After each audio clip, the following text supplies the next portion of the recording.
Lord Jesus Christ, and welcome to St. Cyril Methodius Orthodox Church. I'm Father Gregory Jensen, the pastor. It's good to have you here with us. Looking at my picture or my video, and I realized, I need a haircut. But we all do. It's COVID-19, and we're not doing stuff as quickly as we should. I'm going to just put the computer down a little bit so I don't have to sit with it on my lap, and just step back a little bit so I can, just so I can sit. Don't have to hold the computer. So on the way in to church this afternoon, I was thinking about my dogmatics class. For those of you who might be following it, the lectures are being posted on the parish Facebook page under Orthodoxy 101. Go take a look if you haven't seen it. But I was prepping the next, not the next lecture, but the lecture after that on the demons. This next lecture is on the angels, but then the one on the demons. And as I was reflecting on the demons, one of the things that I really came to realize is that the demons are fallen angels, and they are fallen angels who have been corrupted. And they've been corrupted, not just in a moral sense by their rebellion, but they've been corrupted in the use of their reason. We hear this in the homily of St. John Chrysostom: the devil sees a body and discovers God. He takes what is seen and is captured by what is unseen. This is the thing that sin does, is that it deprives me of my use of reason, but in a very particular way. It deprives me of the ability to see or to be aware of what's unseen, about all those aspects of life that really undergird and transcend the empirical or the experiential or the sensory order. This is what you'll sometimes see when this it helps, I think, me understand some conversations I'll have with people who really do not believe. Their logic, their arguments will hold together, quite beautifully. And if I just deal with them on the level of their arguments, I go astray, because what has to happen is I have to focus in on what's unseen, what's, as it were, invisible. In this, I think the contemplative, the economist, and the psychoanalyst all share, if not a common vocation, then a similar vocation. The contemplative is the one who is very sensitive and aware of the presence of the unseen, the invisible in human life, and specifically God. But the economist, the psychoanalyst, they also are concerned with things which are unseen or unintended, or those things that we are unaware of because we're blinded for one reason or another.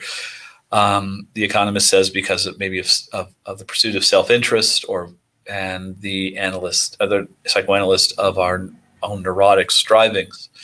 But in any case, the mystic, the economist, the psychoanalyst are all, in their own way, experts in the unseen.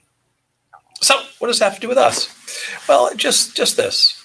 I think it's helpful as we go through not only COVID-19 and the presidential election, but just everything which is the ordinary stuff of our day-to-day life, that we stand before God in prayer and ask him to reveal to us that which is unseen in our lives.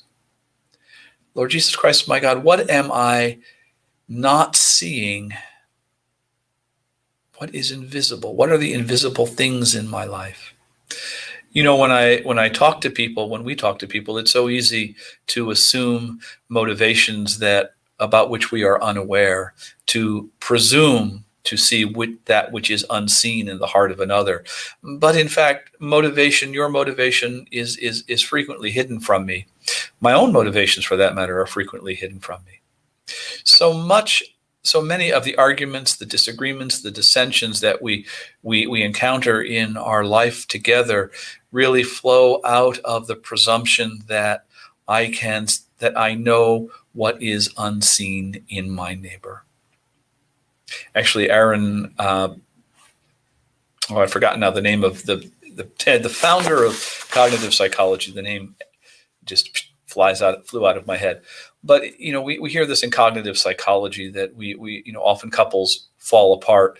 The relationship ends because they're not actually talking to each other. They're listening to their own scripts that they have in their heads, and so they're not really attentive to what they don't know about the other person.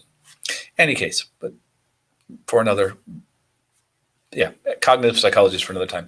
Now, in our lives, we have to become sensitive to what we don't see. We have to become aware about what we don't know. There's not really a paradox there. Or, well, maybe there is. I don't know.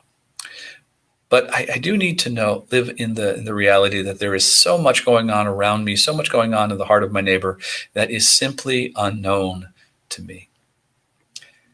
So I have to pause. And I have to approach the unknown in my neighbor the way I approach the unknown in God, with a sense of awe and humility. This is very much lacking in our conversations today here in America. We are surrounded by people who know what they know, and they know it with absolute certitude, but they are ignorant of what they do not know. They are even ignorant that there are things that they don't know, that there is a world that transcends the merely empirical. We are, all of us, at one time or another, trapped, as was Satan at Holy Saturday. We grasp at what we see and are undone by what we did not see. So God grant us the humility to be aware of that there is much unseen in our lives. Well, it's just about 4:00. Vesper starts in an hour, and so I'm going to go get ready for that.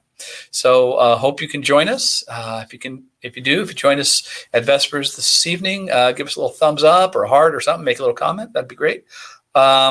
Again, go to our Facebook page, St. Cyril Methodius Ukrainian Orthodox Mission, and sign up for Orthodoxy 101. Learn more about the fascinating mystical tradition of the Orthodox Church. And then tomorrow morning, if you're not able to be at church, please join us at 9:30 for Divine Liturgy. All right. Well, I've got to go because I've got stuff to do. All right. Well, God bless everyone, and see you in about an hour. Bye-bye.